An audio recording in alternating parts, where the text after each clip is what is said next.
Okay, good morning, all of you. Welcome to all our speaker and participants for third day AICT Atal Faculty Development Program on Material Modeling for Nanoelectronics Device 2020. Behalf of our organizing committee, Sri Shankaracharya Technical Campus Bhilai, I would like to introduce today our first speaker on the topic understanding the charge transport of electrolytes by impedance spectroscopy by Neelam Srivastav, Madam. Dr. Neelam Srivastav, Professor of Physics, Banaras Hindu University, Banarsi, has been working in the field of solid-state ionic since 1989 with special emphasis on polymer electrolytes synthesis and characterization. Her group is presently dedicated to synthesize economically, environmental friendly, high-end fast ion conducting polymer in salt polymer electrolyte membranes for all solid-state flexible electrochemical device. The group has developed a process of impedance data analysis under conductivity formalized to exert the information regarding the applicability of different format of conductivity. Power law equation. Professor Neelam Srivastav has received the INSA Visiting Scientist Fellowship in 2014. She has delivered talk in many international and national conference, workshop, refreshers, course, etc. Professor Srivastav has many national and international collaborations. Professor Srivastav Group has handled many projects and has many international publications to their credit. Okay, welcome to Madam. Thank you. Thank you, Dr. Mohan. And start your lecture. Okay. Very good morning to all of you. I'm just presenting my PPT and if any one of you confirm me whether it is visible to you or not, let me present it.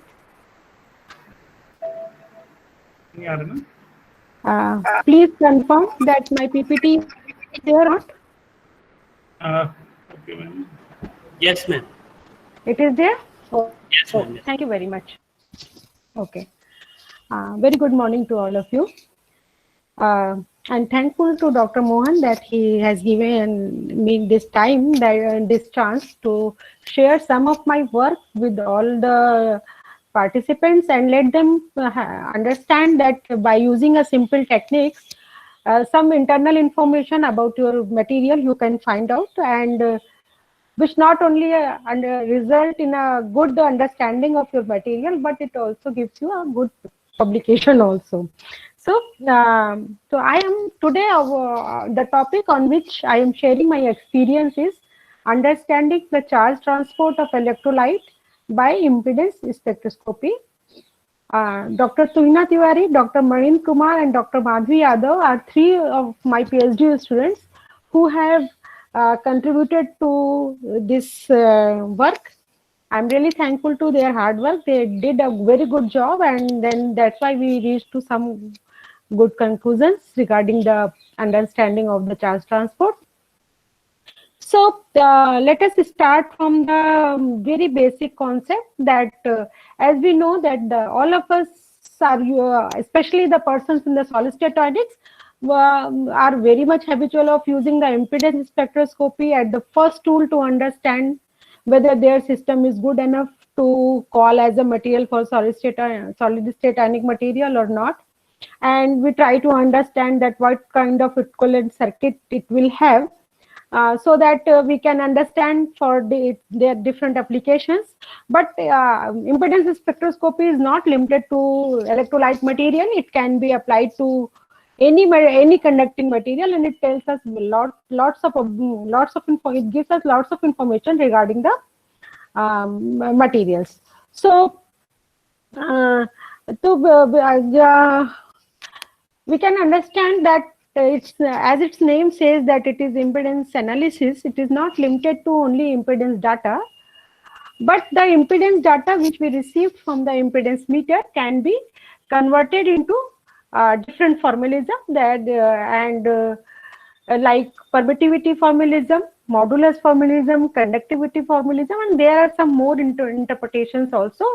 But these four are more common, so I am just giving them here. But you can, the other presentation of the impedance data are also possible, like in terms of the capacitance, it is also presented, and which gives very good information regarding the material. This gives you the formula that how we can convert from impedance data into different kind of formalism, and all are the complex quantities which you can convert them into different parameters, and then you can find out their real and imaginary parameters and can find out the information from there. I am personally very much fascinated by the conductivity formalism because it has given me, I find it as a very good tool, a very good presentation of the data, so that because we get very good information from these data. As we know that covering all the properties of the impedance data is not possible in 1 hour's lecture. So what I have planned, that I have restricted myself on, especially on two things. One is the ion dynamics from tan delta, because I find that tan delta presentation in terms of the frequency can give us a lots of information regarding our material, regarding the charge transport in our material, etc. And just by simply plotting the tan delta versus frequency curve, and then we try to fit that curves with the possible number of peaks using the suitable fitting for softwares, and then you can get that how many kinds of ion motion or charge motions are present in the system, or dielectric relaxations are present in the system.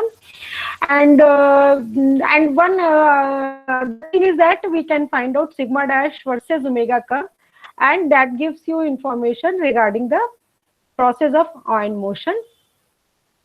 So I'm just summarizing here that what actually we try to find out from the tan delta curve. So from the tan delta versus frequency curve, we try to plot two things.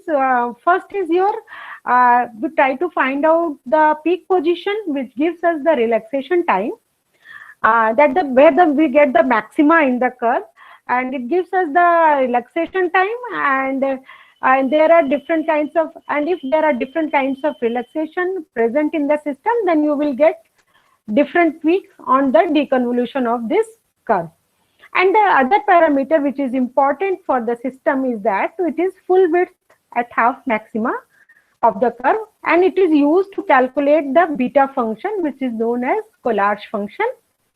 And this Collatz function indicates that whether our system has a Debye type of relaxation or non-Debye type of relaxation. I just want to comment here that as you all sorry, as all of you know that the Debye type of relaxation means single relaxation time, which is not possible in any of the present any of the practical materials. So single relaxation time we never get. We always get a distribution of relaxation time, but this gives you the information that how close you are going to the Debye type of behavior or not, and what are the parameters which are effective in deciding its behavior. So that these two information I try to find out from the tan delta curve, and then I want to then I analyze my system with respect to different parameters. I am presenting it for the polymer electrolyte systems, where I put some salt in the material and in the polymer host, and then want to understand its behavior. It is not limited to this only. you can use it for any kind of addition of the systems. If you are putting some fillers, you are putting anything, whatever you are using to make a material, you can understand the effect of the different materials on the behavior of the material using the same technique which I am explaining you for the polymer electrolyte. So does it matter whether I am explaining it for a polymer electrolyte or any other system? It is equally applicable to all the systems. So like this is one of the systems which we have published in Material Research Express, where we have found that the effect of salt concentration on shifting of the peaks, and these peaks are a little bit asymmetric also. So to understand that behavior, we have tried to deconvolute these peaks. So now the whole story starts from here. Suppose we have deconvoluted our peaks, and there are different peaks who are changing their position, some are going out, and we don't know that whether the initial two peaks, that in my case present, as you see that at the top I have given the peaks related with the pure polymer. So you don't know that the peaks which are present in the pure polymer, the same two peaks are present in the subsequent materials also. That means where we have applied, added some salt, or there are some missing or some new peaks. You don't have any idea. None of us have any idea. And there is, you cannot find in literature also. You can see that there is no guideline in the literature which can directly tell you that just as in FTIR or in any other type of technique, you have a very clear-cut definition that if this peak is, if IR peak is coming to this wavelength range, then it belongs to this kind of bonding or etc. In this case, in the tan delta case, there is no such guideline available in the literature. For understanding the peak behavior of your system, what you have to do is that you have to use your understanding of your material, your concepts regarding your material, and little bit you have to be intuitive so that you can understand that how my material can behave, or what are the different types of things which can be affecting my system. So if I start explaining these things, these concepts in terms of my system, then I will say that there are two peaks in the starting of the pure polymer, and the literature says that okay, pure polymer can have two peaks, or sometimes three it has, in which the two main peaks are related with, one with the normal mode relaxation and the other one with the segmental mode relaxation. Literature also indicates that because of the salt addition, when we add the salt, the normal mode gets stiffer. So because of the stiffness, the loss factor created by normal mode relaxation either diminishes or it shifts towards the lower frequency side. So in our material, we have understood that from the first one, it has shifted toward the lower side, and afterwards it may be, it was not in my present frequency range of study. Then how to assign the two peaks which are coming in my material? Then we have tried to understand that, okay, these two peaks, how to, what can be it? So we know that one peak can be easily correlated with the conductivity relaxation peak, which is related with the conduction, and the other one is related with the ion mode relaxation. Why I am saying it ion mode relaxation, etc., I will explain you in the coming slides. So this is just, I have written here the conditions for the persons who may be interested in knowing in detail, that in polymer electrolyte the loss peak may appear or change its state, which I have just told you right now.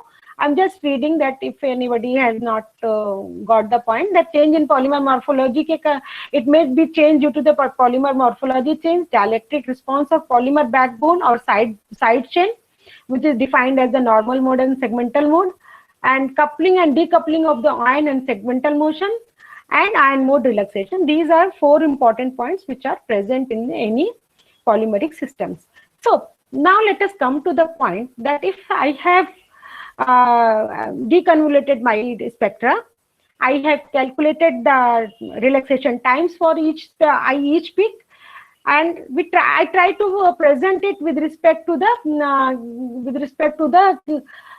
conductivity, with respect to salt concentration, where I have also plotted the conductivity data. This is, if you are able to see my arrow, this is your conductivity data. This one, the black one, is the conductivity data.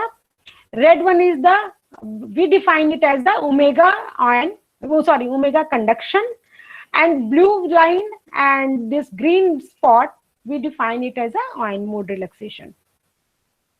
So how do we correlate the things? Is that anything which inversely follow the conductivity pattern is related with the tau, which inversely follow the conductivity pattern is conductivity, tau conductivity. It is a general discussion. It is generally available in the literature. So it is very easy to understand that this red curve, which is almost inversely proportional to this conductivity curve, is related with the tau conductivity. So we have given this name, that it is tau conductivity. Now the question arises regarding the second point, why we are getting this blue line, or in the last which we have written, shown as by this green dot. Why we are getting this?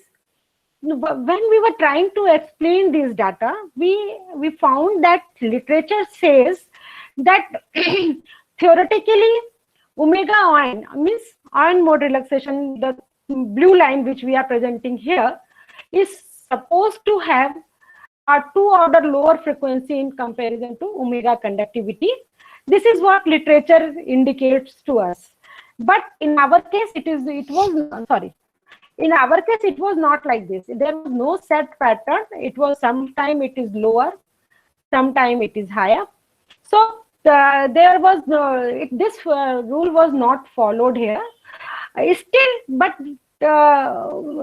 we have still associated this value with the Coulombic cage because of understanding of our system.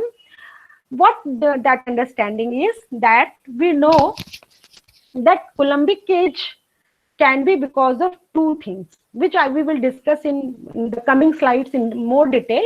It can be due to the polymer segment or polymer lattice, or due to the mobile ion charge carriers. So it can be because of the 2 things. So we have literature generally discusses the ion mode relaxation due to the lattice caging effect. So we said no, it is not like that. In my material, it is caging due to the mobile charge carrier, and hence we are getting this phenomenon. Why we are especially interested in saying so is that because at 50% salt concentration, an exceptionally high value of omega, resulting in a very low value, small value of relaxation time is observed. And this is related to the ion motion through ion cluster. That means the ion transport mechanism here is changed with the salt concentration.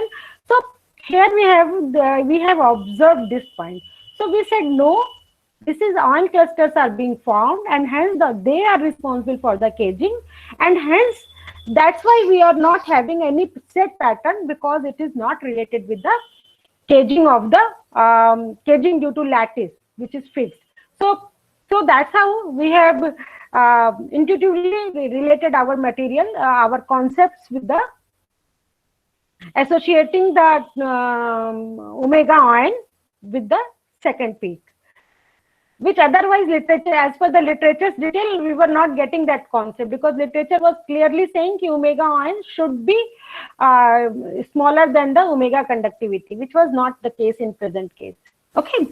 So that was one thing which we have decided from the tan delta curve, that there is some change at this point, which we will discuss afterwards also in detail, because you cannot decide from the one curve. that you have to intuitively sorry, understand the concepts and follow all the curves, and then jointly you can decide, okay, this is what happening in my system. So this way has given us some concept key. There is some change in the at higher at 50% salt concentration, and this is because of the ion relaxation, ion mode relaxation, because of the caging due to mobile charge carriers. So with this the further part of that understanding will be discussed later. Now let us come to the second point, which I have said, that we can calculate the Collatz function B and find out some information from that function. So this is our another set of data where we have seen that that peak is inversely proportional to the conductivity data. So we have said that it is conductivity on conduction mode type of phenomena is there. And when we plotted the value of the beta is nothing but the it is calculated from the full width half maxima. There is a formula. I have forgotten to keep that formula in this here, but that formula is given in my paper. In any other paper it is given. Collatz function, if you search for the Collatz function, from there it is we can calculate the value of the beta. And for Debye relaxation, beta should be 1. This is the condition. And so we will always get the value of the beta less than 1 because our systems are non-Debye. So if we analyze it here, that with the salt concentration, it initially increases. It always almost follow the conductivity type of pattern, that with the salt concentration, it increases and almost remains constant with a small dip at 40% salt concentration. So if you want to relate with the pattern of your system, if you want to understand the things, what is going on in your system, you can use it in the way that because at the at 40% salt concentration, there is a dip in the system, in the conductivity system, which indicates, which we generally explain, all the polymer electrolyte person are very much familiar with that concept, that we say that there is some type of multiplate formation, and that's why that there is a dip in the conductivity. And in Collatz function also we find that there is a dip in the beta, and that means it is showing dip in the beta, means showing that the relaxation time is more broader, means there are more phenomena which are having different relaxation time. So here we can say that due to the multiplet formation, now some charges are relaxing through multiplet. Triplet form mein honge, ya in any other form they may be. So there is a small distribution, increase in the time distribution. So we are getting a dip in the beta. And then when we try to understand beta as a function of temperature, what we found up to around 330, or you can say that 60 degree around, this was showing a almost constant type of behavior, where, and after that it started rising very fast. Why is it so? This is a PO based system, that the results is for a PO based system, polyethylene oxide based system.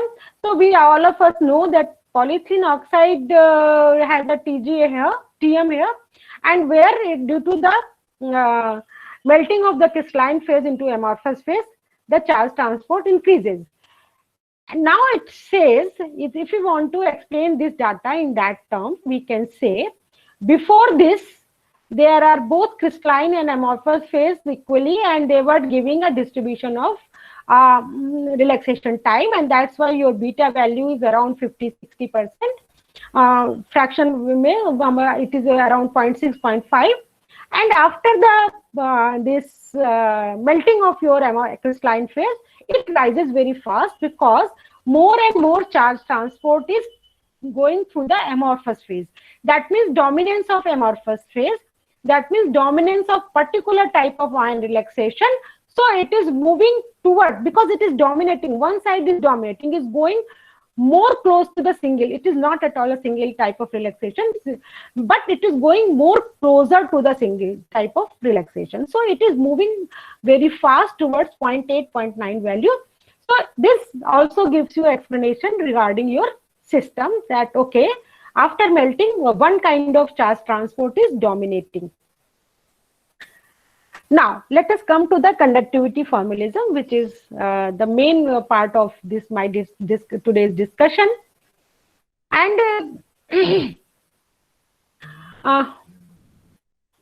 charge transport, when theoretically we try to understand that how the charge transport is actually appears in the material, then the theoreticians, what the theoretical person do, they imagine a lattice point picture and then try to see that how it charge goes out of this lattice potential and how it, with the different applied field, how these lattice points behave and etc. They try to understand like that the whole system. They start with the lattice structure and etc. But when we try to apply this lattice structure to the amorphous phase, then it is little tricky. It is not very much clear as it is. You can anticipate or visualize in case of your crystalline material. It is quite little tricky. With some assumption, this comes into the picture. But still, the theoretical researchers are using it, and they are trying to explain the phenomena using this type of structure. And the lattice point mobile charge carriers, the lattice point which a mobile charge carriers are facing, seeing the lattice energy, that can be affected by or modified by the presence of either the neighboring mobile charge carriers are affecting them, or you can find that the mobile charge carrier themselves are affecting the potential well, which any mobile charge is facing or seeing. And these effects are well reflected in the studied in the impedance data if we try to study them in the conductivity formalism. I'm not at all a theoretical person. I'm not at all going to discuss any of these theories which I have listed here. I have just listed here for the participants. So any one of you who are interested in going and seeing the different theories, so they can get here some different theories which are applicable to the ion dynamics especially. So there are many theories. This quantum mechanical tunneling, small polaron tunneling, correlated barrier hopping, dynamic structure modeling, asymmetric double well potential, jump relaxation, unified site relaxation, which is the latest one. So I'm not discussing any of the detail given in this picture. I just want to convey you one thing, a simple one thing to want to convey. I'm not at all going in detail of any of this picture because it is not the subject matter of my talk presently. What I want to say you that they have said that this is the lattice potential and this is the neighboring charge. Okay. So because of this neighboring charge, this potential is being changed. This is how it is changing. What are the internal details that I am not going to discuss. But what they said that the initial lattice potential is in the presence of the other lattice has changed the actual potential picture of the system, lattice potential picture of the system. This is what jump relaxation model says.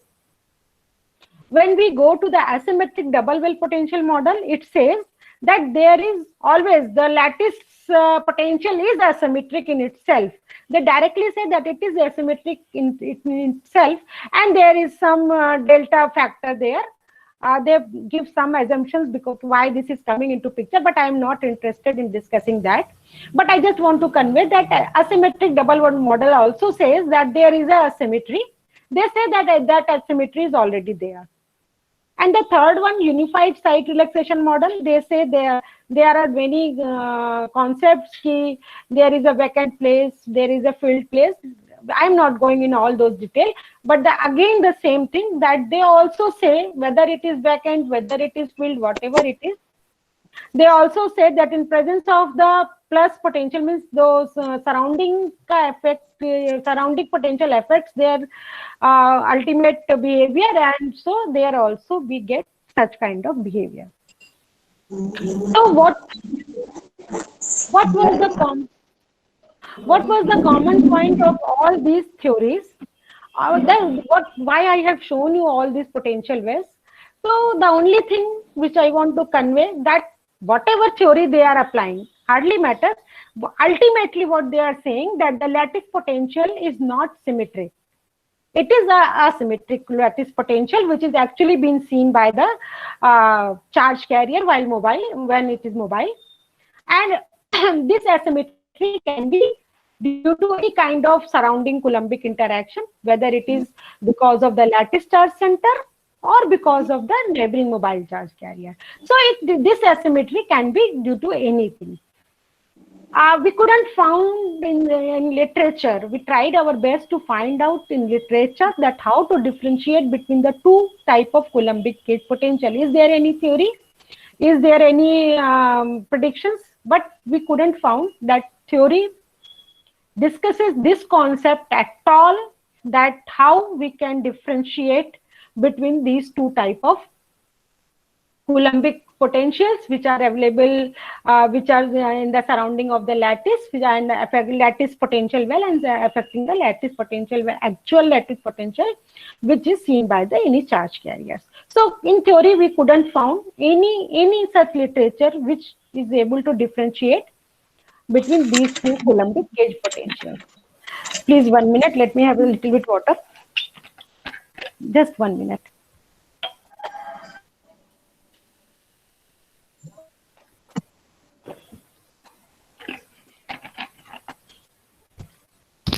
Sorry. Yes. So there was no such theory available, and we tried to do and give a concept from our experimental data that no, experimental data clearly indicates that when it is due to the lattice charge centers or when it is modified due to the neighboring mobile charge carriers. So we clearly differentiate, we say that this can differentiate clearly. Our experimental data can differentiate it clearly. Before going in detail, I just want to give you a little bit history, because I understand that here the people are both theoreticians and experimentalists are there. So for the sake of the theoretician, I'm just giving a brief history of this, that how it has been developed, all these theories which I am going to use in the coming slides, how that is developed. So all the stories started from the Joncher's observation when we tried to study the conductivity of all the disorder material, whatever data was available at that time. Sorry. He tried to apply his concept to all those data, and ultimately decided that all the data can fit into this equation. And also he said that this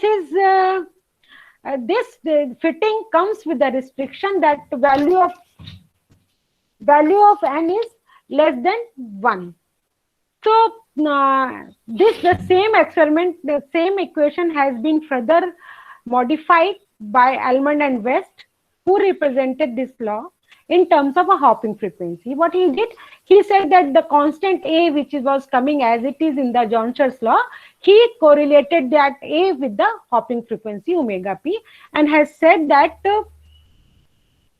it is related with the hopping frequency, and hence this law ultimately this one is known as Joncher power law, because it was given by the Joncher. And this is also in literature, you will find that the same law is named as a sublinear power law, because the value of exponent is less than 1, the sublinear power law. And it is also given as the universal power law. All the three names represent the same law, so don't get confused if you find it in the literature by different names. So Joncher power law, sublinear power law, or universal power law, all the three names represent the same equation, this or this one, and which says that, which comes with the condition that value of exponent should be less than 1.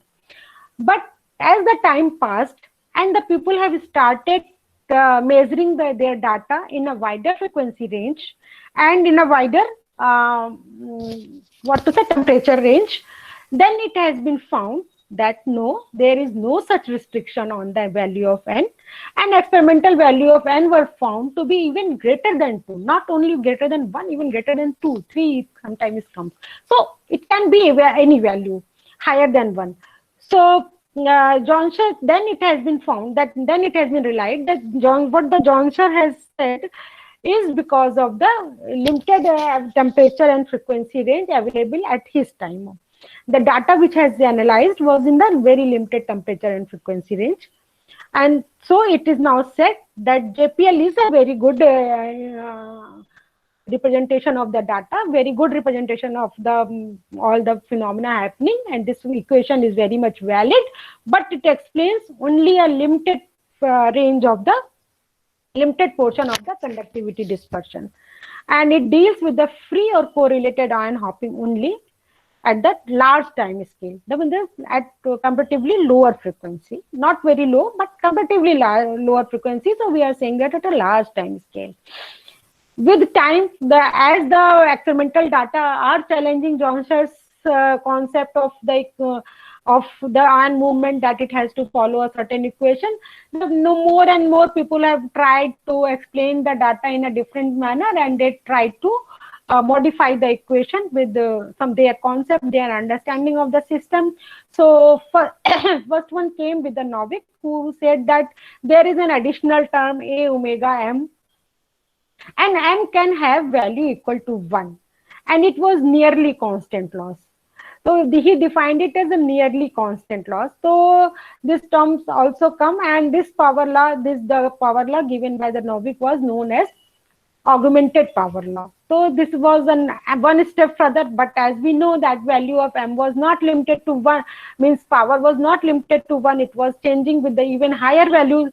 Then the other scientists also came, and Luckenhammer and Leudel modified this concept, and they said no, it can have values, greater values, but they limited it to less than m as per their theory.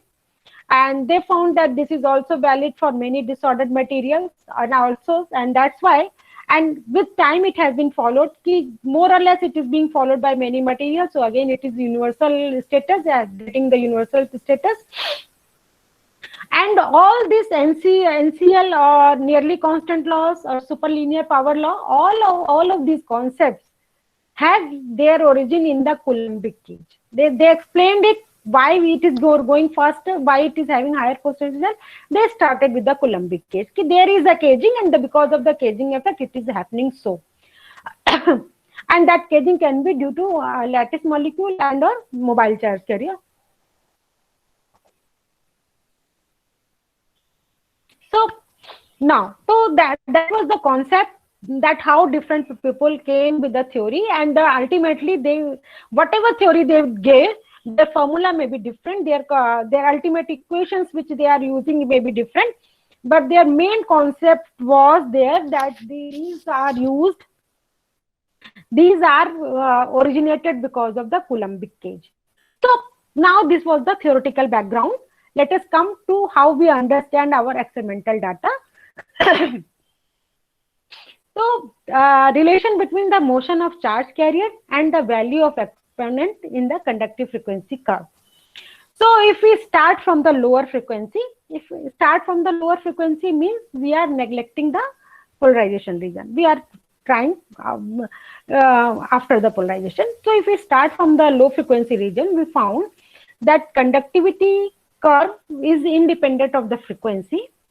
Independent of the frequency means exponent n is having value 0. And this charge motion is defined as it is random motion or free hopping of the motion of the charge carrier. And this portion of the conductivity is designated as a DC conductivity region.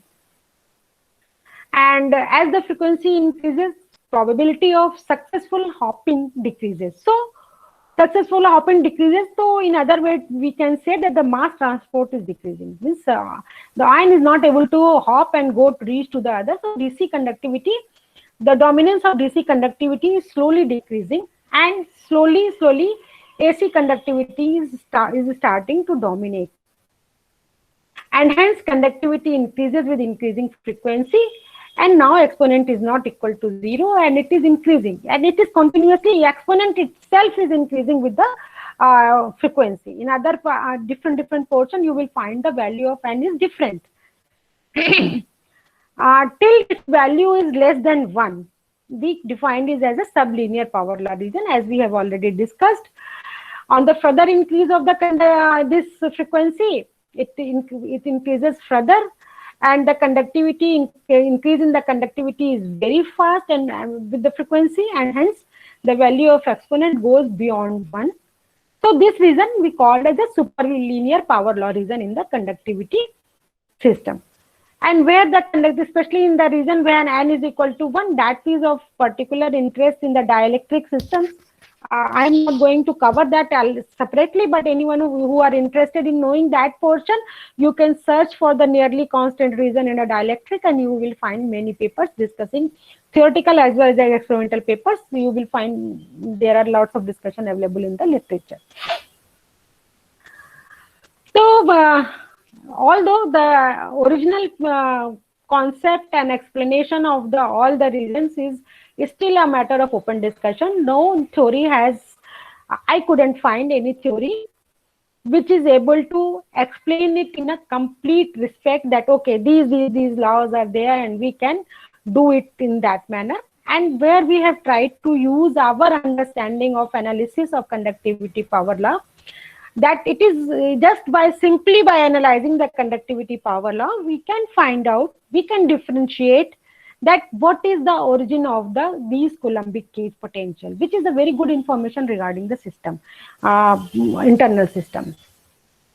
So let us now start that how we analyze, because there is slight trick in the analysis of these data, and that's why I prefer to select this topic so that I can discuss those small tricks which otherwise we don't we suffered a lot when we have not identified that these tricks has to be followed.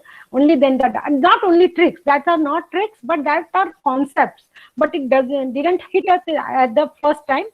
After 2-3 failure, when we are not able to explain the data, then we again discussed in our group, and then we found okay that this was the mistake which we were carrying out. So we have to those only I want to discuss with you people. So at the very first stage, this is your simple. This A picture is your any log sigma versus log f curve. Wherever I am writing log sigma means this is the log real part of the conductivity. अब complex conductivity शुरू में दिखाया था. If sigma dash is not written, even then you please consider it as a real sigma only. Don't get confused with the complex sigma. Okay, so if you plot with the log sigma versus log f curve, we found that this is the general picture of the curve if you measure it in a wider frequency range. So lower portion where the conductivity decreases, this portion where there is after the plateau where left side is decreasing the conductivity, it is because of the polarization, and hence this is neglected. So we neglect this we neglect this left side of portion. If you are able to see my arrow, this portion we neglect, and for further explanation of the concept, we take only this portion from this constant, and after then the right side of the curve. Okay, if we take this portion of the curve and study isotherms of any system, we found that this curve can be further subdivided into two parts. One is thermally active part. That means if T1 and T2, we are increasing the T where T1 is less than T2. If we are go on increasing the T, we found the curves are spaced at a different position. So this portion is thermally active portion, whereas after this portion, this is thermally inactive portion. And this is very important thing, because that Okay, I will come to that later. This is important because literature says that hopping is a thermally active process, whereas the NCL or SLPL, which are the caging phenomena, are thermally inactive process. So, from the very first look at your thermal isotherms of your conductivity versus frequency curve, you can find out that whether in the studied frequency range, your caging phenomena is taking place or not. Or one thing, another very important thing which I want to mention here is that please remember that none of the phenomena is exclusively present in one region. All the phenomena are present in all the portion. The only thing is that which phenomenon is dominating in a particular region and which phenomenon is dominating in the other region. Otherwise, all the phenomena are present in all the systems. So you have to understand. So from here you can understand whether that NCL SLPL is within your studied frequency range or out of your studied frequency range. So this is the first thing which we can just conclude by seeing your curves, the isotherms. So when we applied this concept to our systems, we found that okay, there are thermally inactive portion within our studied frequency range. Why the problem? Why we were facing this problem? Because if you go old literature of related with such kind of explanation, they always says that this kind of NCL or SLPL type of phenomena appears at a very high frequency range, or generally this 10 to the power 5 megahertz frequency range, which in terms of omega goes up to the 7 point something, is known as a typical impedance frequency range, where this means where the hopping phenomena has to is supposed to be observed, and the people say that the caging effect will come at a very higher frequency, but we are getting in our experimental range. So that was the first thing which we found from here. And then that the one thing I want to tell you, that thermally inactiveness of the caged ion motion is a known fact. All the theories predict the same, but we found that in our case that they are independent of the salt concentration also.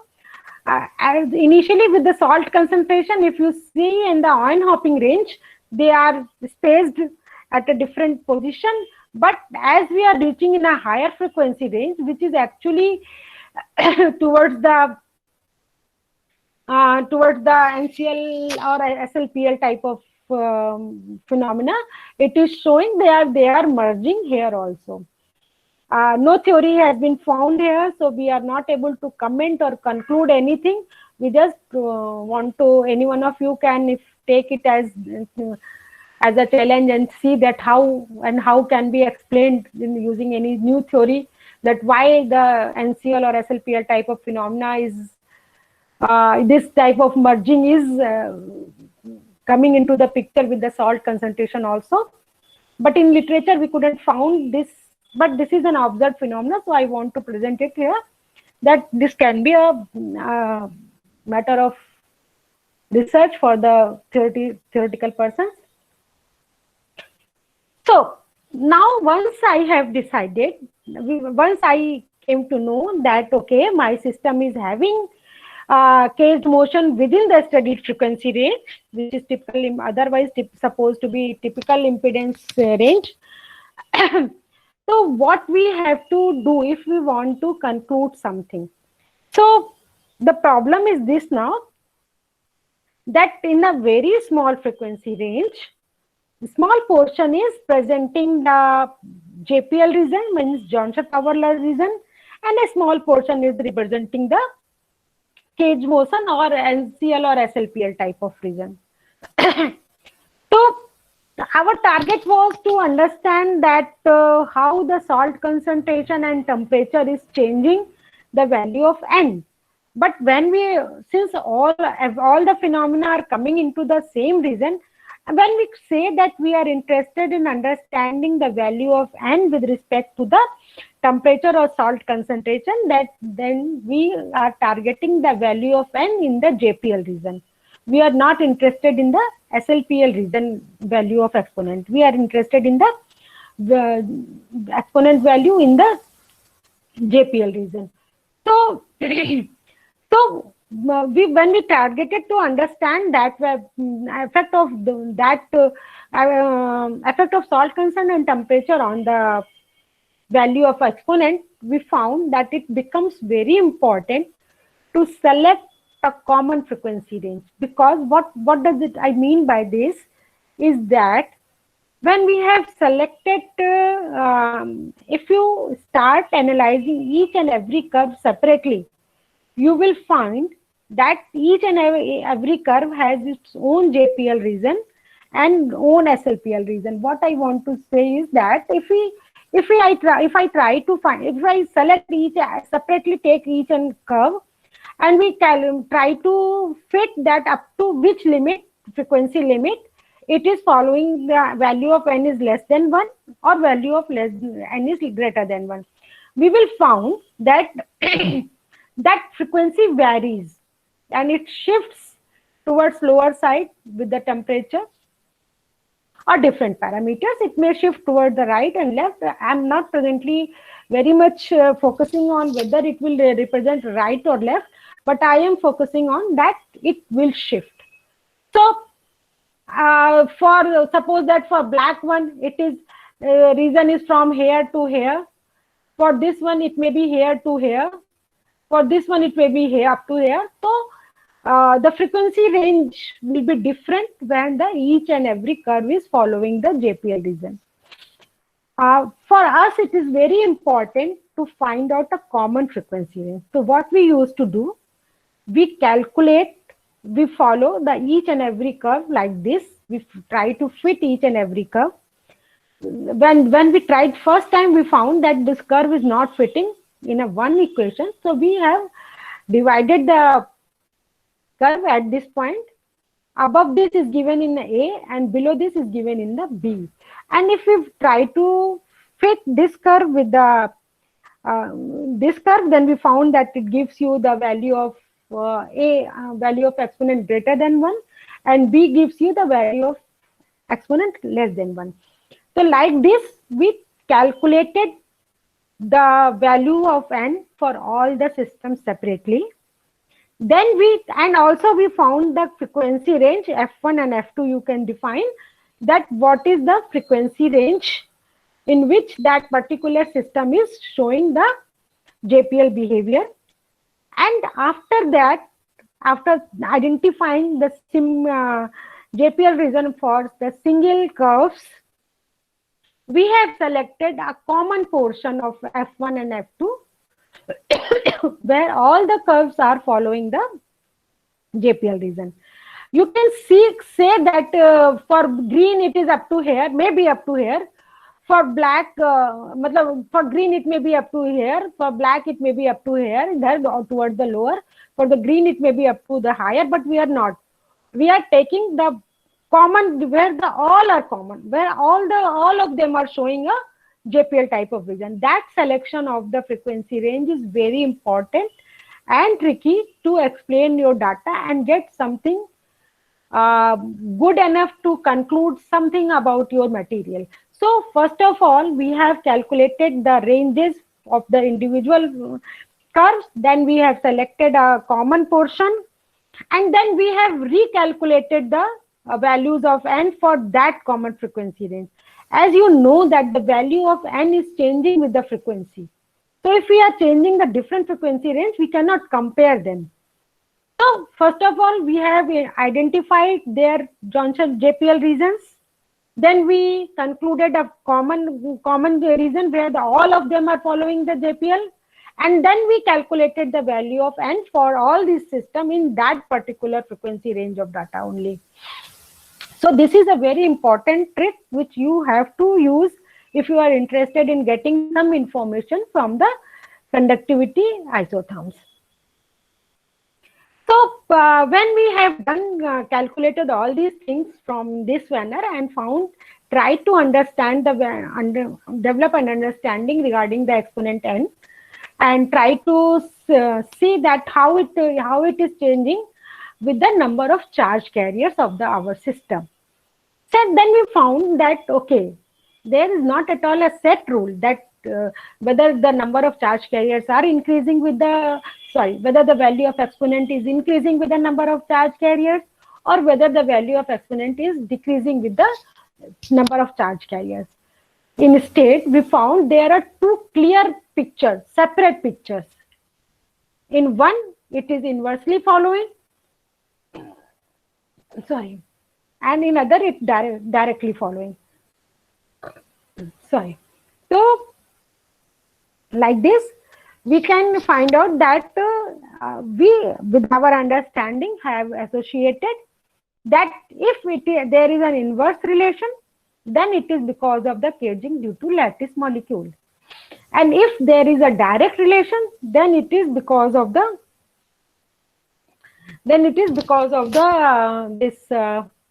charge carriers, because of the neighboring mobile charge carriers. So with why we are able to say like this, that okay, this is because of the caging of lattice, so this is because of the caging due to the mobile charge carrier. The concept behind is that if you have fixed and polymer, that this is our polymer, then the polymer lattice, if that polymer lattice is having some fixed number of trapping center, which is the caging centers, then it is fixed with the number of mobile. The moment you fix the lattice, it is fixed. Now what you are doing? You are increasing the salt concentration. So suppose as you are increasing the salt concentration, what is increasing? Your number of trapping centers are not changing. What is changing? The change is coming in the number of free ions which are able to hop, which are able to move. So if it is because of the lattice, then with the increasing number of salt carriers, more and more ions are able to hop. And if they are able to hop, then what will happen? The value of n will decrease because they are not caged. The dominance of the hopping mobiles hopping charge carriers are increasing, whereas the number of trapped charge carriers are fixed. So dominance of the hopping is increasing, so n की value हमारी value of n is decreasing, so we get an inverse relation with the charge carrier is increasing, our exponent is decreasing. On the other hand, if the caging is due to the mobile charge carriers, then what is happening? As you are increasing the number of charge carriers, the number of trapping centers are simultaneously increasing. More and more trapping centers are being created because number of charge carriers are larger. So they are making a group which are affecting the potential well of the system, that mobile charge carrier, which is our target for a second. So in that way, as the number of charge carrier are increasing, the trapping centers are increasing. So more and more caged motion of charge carrier are coming into the picture, and in that way, you can say that more and you will observe an increase in the value of exponent. This is our common philosophy, and that is common understanding. And there was we couldn't found any reason to not to believe in this understanding. It is a very common and direct understanding.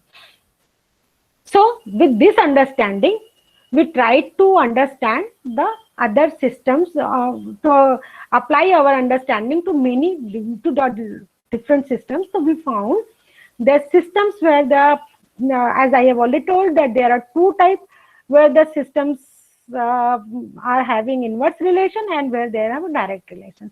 So this was a paper which was published in the Solid State Dynamics, and there we have discussed the things in a more detail, that how it is happening and how it is not happening. So this triangle, this one, the lowest graph is number of charge carrier, not number of but fractional number of charge carrier, n by n0, and these are the values of exponent. Initially we published the value of exponent in NCL region also, but afterwards we found that there is nothing to be discussed too much about that reason, but actually the important thing is your JPL region और universal power law reason में जो आपका the amount value of exponent you found in the JPL region, that is important, and you can see that what a beautiful inverse relationship is present there. Then we applied the same with the to different systems, ZW, NAPF6 and many systems. Then we found another important thing, that in the systems where this kind of inverse relation is observed with respect to the salt concentration, we found they are following an inverse relationship when plotted with respect to the temperature also. So this is also a very common thing. Suppose that if with the increasing temperature, number of salt concentration are increasing. So if it is due to the lattice, so more and more trapped ion will come out of the lattice and dominance of the hopping will increase. So you have to have an inverse relation between the two things. Here also, if you are having an inverse relation, we are having an here also. We couldn't calculate the inverse relation of the other thing, but this is a decreasing also. And then we found systems where they are following a direct trend like this, beautiful direct trend. There are systems. Then again, with respect to the temperature also, we are having a direct trend. This for another system. Again, the direct relationship. So what we have understood till now. Before going further, I would like to just emphasize one thing. Please remember that no phenomena is exclusively present in any temperature or any frequency range. Whenever you analyze the data, please keep in the mind that all the phenomena are present at all the time, all the temperature and all the frequency. Which one is dominating is important for us. We cannot say that this one is the exclusively present. So it has to be remembered that it is only a statistical dominance of particular dynamics in a specified frequency or a specified temperature range. And power law exponent n and the fractional number of dissociated charges have two distinct features. And these two distinct features can be correlated with the, they have a distinct feature in the temperature range also. And they represent it that the lattice charge carrier exponent has a negative slope, temperature slope, whereas the temperature slope is positive for the neighboring mobile charge carrier. So these two things we concluded from our conductivity data. From the same data, you get another very important thing. And many of you who have ever tried to scale your conductivity isotherms and have failed because of some or other reason, not able to do it in a very nice manner, then now you go back and try to do it with this concept that you have to select you have to analyze each graph separately, and then you have to select a common frequency range, and where you have to try the fitting, and from there you have to find out the value of sigma 0 and omega p, which will give you a good scaling property. But the question arises, why at all we do the scaling? The concept of scaling lies in that if any particular phenomena, particular addition or means increase in the temperature or addition of salt, addition of filler, whatever it is, if it is only changing the number of charge carriers and the mobility, and it is not affecting the transport phenomena, which is actually underlying mechanism of the transport in that system, then this you will get a good scaling. Means if your addition of salt is only changing the number of charge carriers and mobility, then the scaling will be observed. And if the transport phenomena is changed, then the scaling will not be observed.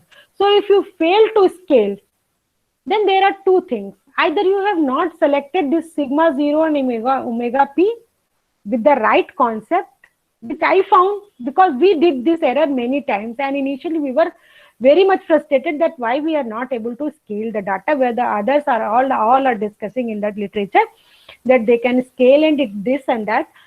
Others are able to scale maybe because of two reasons.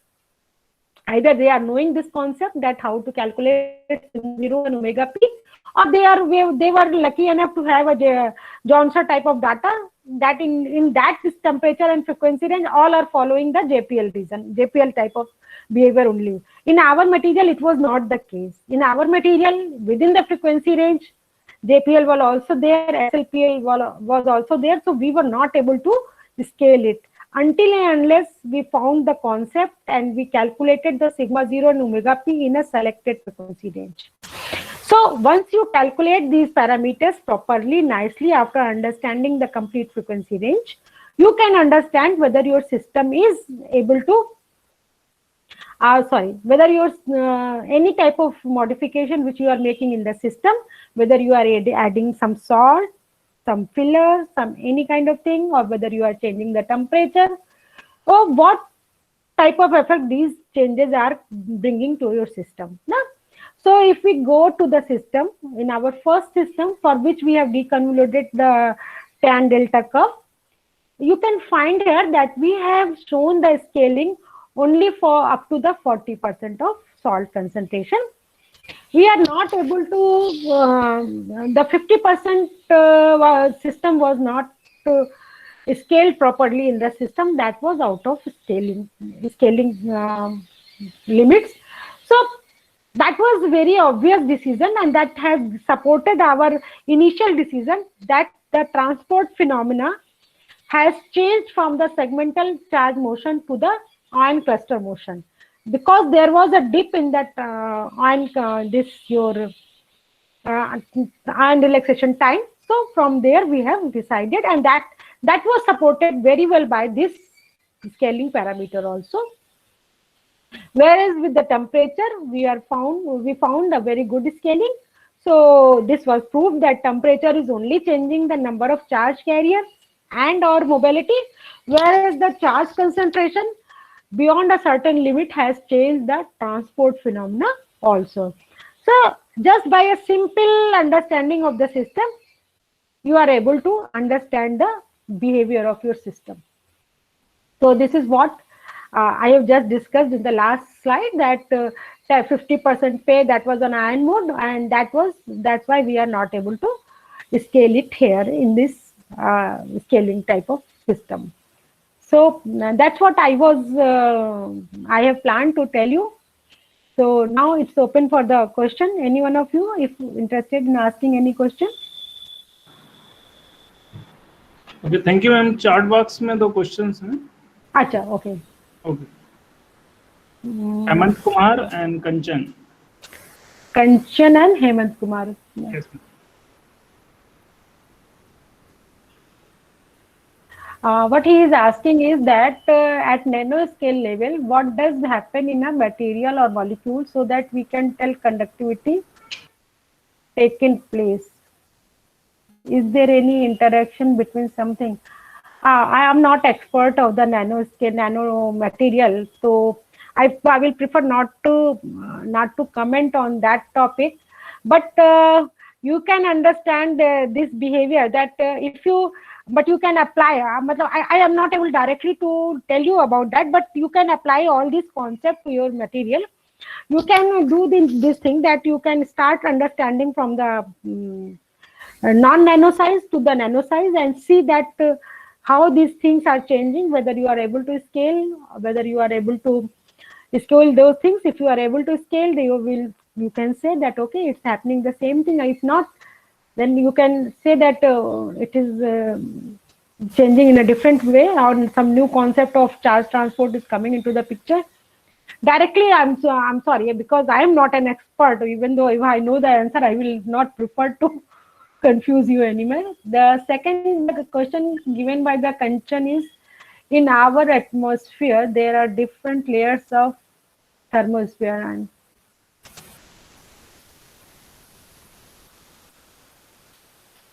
and no, very tricky question. I just don't have any idea that whether we can trap those ions, because if you want to make a device conducting, so it is not only the trapping of ions in a particular system in state, it is what to say, that you have to make those mobile in the system. Na? You have to make those ions mobile in the system.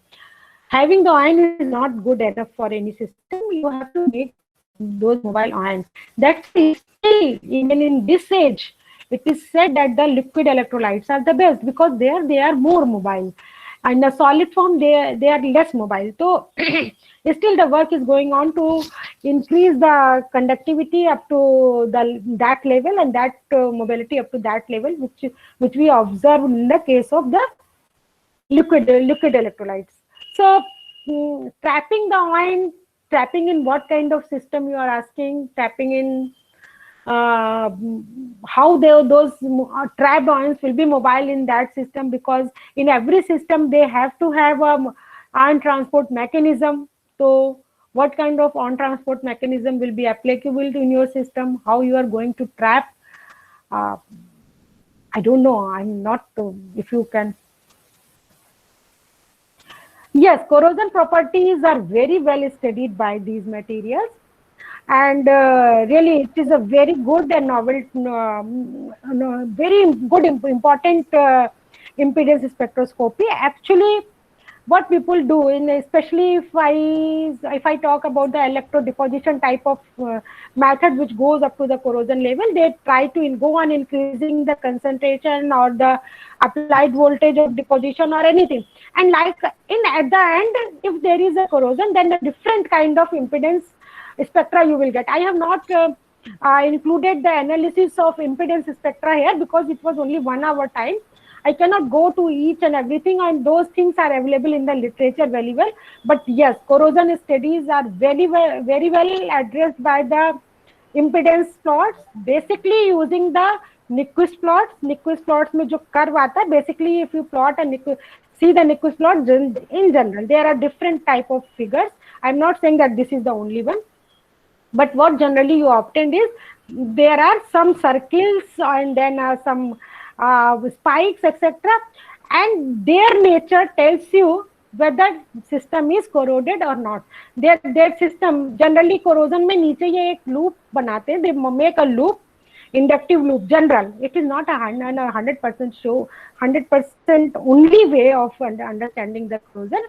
There are many other also. For that, I will say that go and read the McDonald's, Professor McDonald's research paper. Go to the Professor McDonald's website, where all papers are available freely. You need not to worry how to take it. Professor McDonald website pe you get all his papers, and he has done a very good job in good work in the field of impedance spectroscopy. Yes, at this end I can say yes, it is. Corrosion is very well studied using the impedance spectroscopy. Yes. Okay, thank you, ma'am. Very nice presentation, and cover the charge transport, frequency dependent conductivities, scaling of conductivities. Okay, thank you, ma'am. Thank you. Bye bye. Right.